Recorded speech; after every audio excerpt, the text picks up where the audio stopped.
446 میں آ کر شیعوں کی حکومت کو ختم کیا طغرل بیگ سلجوقی نے۔ سلجوق مسلمان ہوئے تھے محمود غزنوی کے دور میں، سلجوق ان کے بڑے کا نام تھا۔ تو ایک دفعہ محمود غزنوی نے سلجوق سے پوچھا اگر مجھے تیری مدد کی ضرورت ہو تو کتنے آدمی پیش کر سکتے ہو؟ تو اس نے ایک تیر دیا، کہا یہ ایک تیر ہے میرا، کسی کو یہ تیر بھیج کر میرے علاقے میں بھیج دو تو چند گھنٹوں میں 1,00,000 تلواریں تیرا پہرا دینے کے لیے تیار ہوں، میرے پاس اتنی طاقت ہے۔ تو یہ سلجوق کی نسل میں تھا طغرل بیگ۔ اللہ تعالیٰ نے جب عرب زوال کا شکار ہو گئے اور ضعف کا شکار ہو گئے، جیسے بڑھاپے کا کوئی علاج نہیں، جب قوموں پہ زوال آتا ہے تو اس کا بھی کوئی علاج نہیں، پھر اور قوم کو جگہ ملتی ہے۔ جیسے بڑھاپا ایک فرد پہ آتا ہے، ایسے بڑھاپا قوم پہ آتا ہے۔ قوم کا بڑھاپا جوانی میں نہیں لوٹ سکتا، جیسے فرد کا بڑھاپا جوانی کی طرف نہیں لوٹ سکتا، قوم کا بڑھاپا جوانی کی طرف نہیں لوٹ سکتا، کوئی علاج نہیں، نئی نسل کا آنا ہی علاج ہے۔ تو عرب دھل چکے تھے، 600 سال بہت ہوتے ہیں حکومت کو، اپنی صفات گم کر چکے تھے، اب نئے خون کی ضرورت تھی۔ طغرل بیگ پہلا شخص تھا جس نے آ کر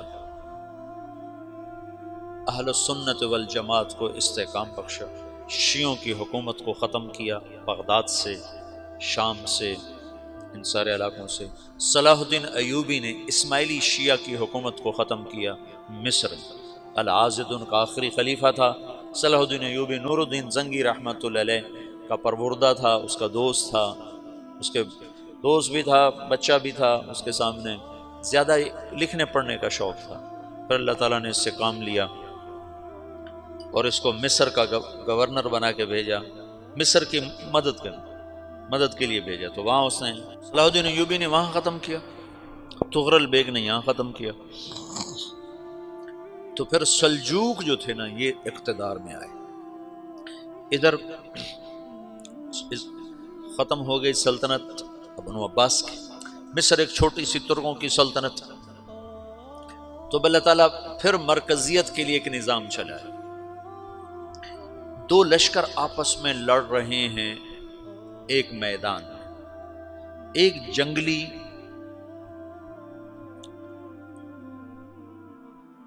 بدوؤں کا قافلہ، جنگل کے لوگ اپنے قبیلے کو لے کر، ایک جنگلی قبیلہ اپنے سردار کے ساتھ نقل مکانی کر رہا ہے ایک جگہ سے دوسری جگہ۔ اللہ کا نظام کہ یہ لوگ چلتے چلتے چلتے اس وادی میں پہنچ گئے جہاں جنگ ہو رہی ہے، دو لشکر آپس میں لڑ رہے ہیں۔ جب یہ وہاں پہنچتے ہیں تو ایک لشکر کے قدم اکھڑ رہے ہیں اور دوسرا غالب آ رہا ہے۔ ان کو نہیں پتا شکست کھانے والے کون ہیں اور فتح پانے والے کون ہیں، ان کو نہیں پتا۔ اس جنگلی قبیلے کے سردار کا نام بھی طغرل ہے، طغرل۔ تو یہ سردار کہتا ہے جو شکست کھا رہے ہیں ان کی مدد کرو، کچھ پتہ نہیں کون ہے، کہتا جو شکست کھا رہے ہیں ان کی مدد کرو۔ تو 400 وحشی جنگلیوں نے فاتح لشکر کے پیچھے حملہ کر دیا۔ وہ تو ایک کافی ہوتا تھا، 400 دوڑ جب تلواریں پڑیں تو چند لمحوں میں نقشہ بدل گیا، بھاگنے والے جم گئے اور جمنے والے بھاگ پڑے۔ جب جنگ ختم ہوئی تو شکست خوردہ لشکر کے بادشاہ نے ان کو بلایا، اسے پوچھتا ہے مجھے جانتے ہو میں کون ہوں؟ کہا نہیں۔ کہا تو تم نے میری مدد کیوں کی؟ کہا انسانی ہمدردی کی وجہ سے، تمہیں شکست ہو رہی تھی اس لیے تمہاری مدد کی۔ پھر اس نے اپنا تعارف کرایا، میں ہوں سلیمان سلجوقی، ترکی کا بادشاہ۔ مسلمانوں کا لشکر تھا اور تاتاریوں سے شکست کھا رہا تھا، تاتاری فتح پا رہے تھے، مسلمان شکست کھا رہے تھے۔ تو وہ اللہ کی غیبی مدد بن کر آئے، تو وہ اس سے کہتا ہے میرے ساتھ رہنا پسند کرو گے؟ تم نے میرے اوپر احسان کیا ہے، میں اس کا بدلہ دینا چاہتا ہوں، میرے ساتھ رہنا پسند کرو گے؟ کہنے کا کر لوں گا۔ تو اس کو لے کر ترکی آیا، اور استنبول اس وقت روم کی حکومت میں تھا، اسے فتح کیا اس تغرل کے آگے چوتھے پانچویں پڑپوتے محمد فاتح نے۔ تو یہ استنبول ہے، یہ ترکی ہے، بیچ میں ایک چھوٹا سمندر ہے، یہاں ایک جاگیر ہے۔ تو سلطان سلیمان کہتا ہے یہ جاگیر تجھے وقف ہے، ادھر سے رومی مجھے تنگ کرتے ہیں حملے کر کر کے، تو میرا دفاع کرتے رہنا، یہ جاگیر تیری۔ اس جاگیر پہ اس نے اپنے قافلے کو آباد کر دیا، اپنے قبیلے کو، اور ایک چھوٹی سی حکومت بنا لی، جو ایک صوبہ سمجھو سلمان سلجوقی کا، وہ ایک چھوٹا سا صوبہ ہے۔ وہاں جب یہ رہ پڑا تو پھر یہ ایک شیخ کے بیعت ہوتا ہے، وہاں شیخ طریقت ہے، ان کے یہ بیعت ہونے جاتا ہے، وہ اس کو رات اپنے پاس ٹھہراتا ہے، تو ایک کمرے میں ان کو ان کا خادم ٹھہراتا ہے۔ یہ جب کمرے میں جاتا ہے تو سامنے دیوار میں طاقچے پر قرآن پڑا ہوا ہے، تو یہ تغرل بیگ کہتا ہے یہ کیا ہے، یہ کیا ہے؟ تو وہ خادم کہتا ہے یہ کتاب اللہ ہے، قرآن ہے۔ اچھا، وہ اس کو وہاں چھوڑ کے باہر چلا جاتا ہے۔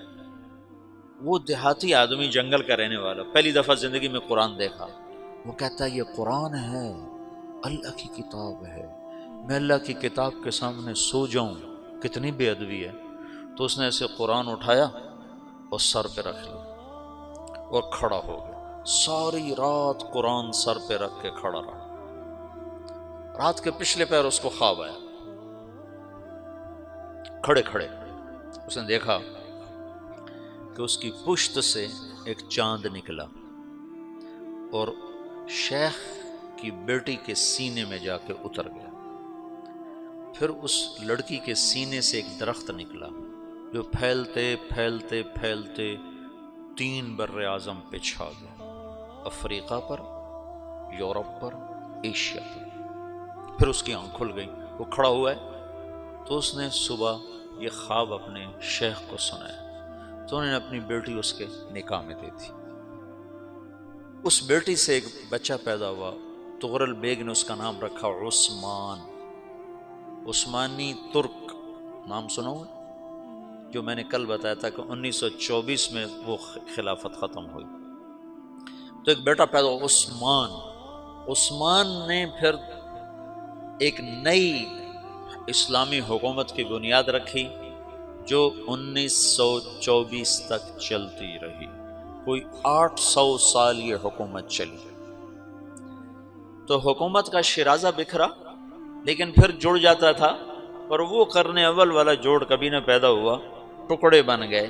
ان ٹکڑوں میں اللہ لوگ پیدا کرتا رہا جو دعوت دیتے رہے، دعوت زندہ رہی۔ جو تربیت کا نظام تصوف کے ساتھ تھا اب وہ تبلیغ کے ساتھ،